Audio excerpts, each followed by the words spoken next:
بسم اللہ الرحمن الرحیم۔ پارہ نمبر 27 تراویح۔ اس پارے میں سورہ زاریات کا بقیہ حصہ ہے، جس میں ابراہیم علیہ السلام اور فرشتوں کے مکالمے کا ذکر ہے کہ ابراہیم علیہ السلام کے استفسار پر فرشتوں نے جواب دیا کہ ہم لوط علیہ السلام کی مجرم قوم کو عذاب دینے کے لیے بھیجے گئے ہیں۔ فرعون اور اس کے اہلکاروں کے دریا میں ڈبوئے جانے، قوم عاد پر ہوا کا عذاب بھیجے جانے اور قوم سمود اور قوم نوح علیہ السلام کے عذابوں میں گرفتار کیے جانے کا بیان ہے۔ فرمایا کہ آپ لوگوں کو نصیحت کرتے رہیے، یہ یاد دہانی اہل ایمان کو فائدہ پہنچائے گی۔ انس و جن کی تخلیق کا ذکر کرتے ہوئے فرمایا کہ میں نے انہیں اپنی عبادت کے لیے پیدا کیا ہے، ہمیں نہ تو ان سے رزق چاہیے، نہ ہی یہ چاہتا ہوں کہ مجھے کچھ کھلائیں، اللہ تو خود رزق دینے والا ہے۔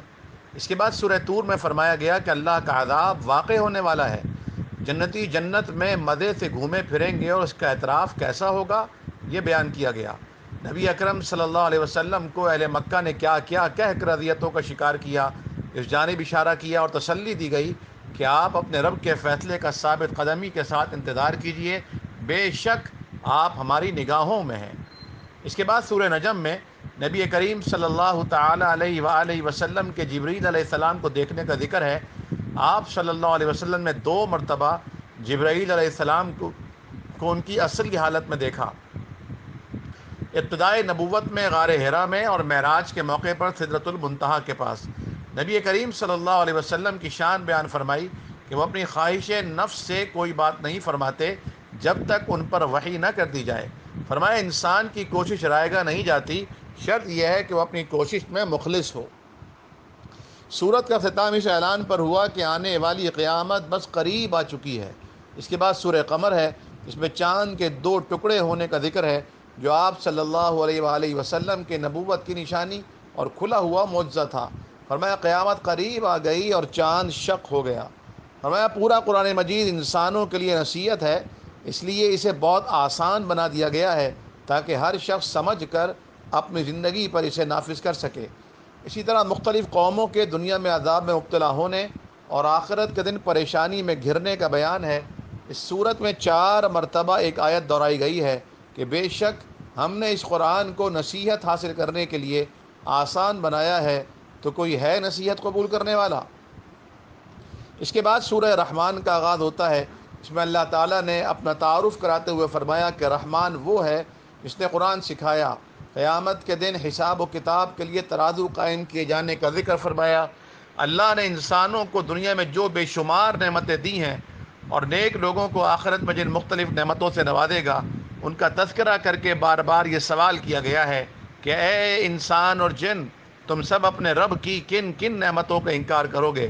فرمایا اے جنوں اور انسانوں کے گروہ، اگر تم آسمانوں اور زمین کے کناروں سے نکلنے کی طاقت رکھتے ہو تو نکل جاؤ، قوت و غلبے کے بغیر تم نکل ہی نہیں سکتے، اور دراصل وہ قوت و غلبہ جن و انس میں ہے ہی نہیں۔ فرمایا کہ جو اپنے رب کے سامنے کھڑا ہونے سے ڈر گیا، اس کے لیے 2 جنتیں ہیں۔ اس کے بعد سورہ واقعہ کا آغاز ہوا، اس میں قیامت کس طرح واقع ہوگی اس کی ہلکی سی جھلک بیان کی گئی۔ قیامت کے روز لوگ 3 جماعتوں میں منقسم ہوں گے، سابقین اولین اصحاب الیمین دائنے ہاتھ والے، اور اصحاب المشأمہ بائیں ہاتھ والے جہنمی لوگ۔ اللہ کی قدرت کاملہ کا بیان کیا گیا کہ نطفے سے بچے کی پیدائش، کھیت میں پودے کا اگنا، آسمان سے بارش نازل کر کے اسے پینے کے لیے میٹھا بنانا، درختوں سے آگ پیدا کرنا، یہ سب اللہ ہی کی کارگزاری اور قدرت ہے، یہ کسی انسان کے بس کی بات نہیں ہے۔ قرآن کریم کا ذکر جمیل فرمایا گیا کہ یہ ایک محفوظ کتاب لوح محفوظ میں ہے، جہاں تک صرف پاک فرشتوں کی رسائی ہے، اور یہ قرآن رب العالمین کی طرف سے نازل کردہ ہے۔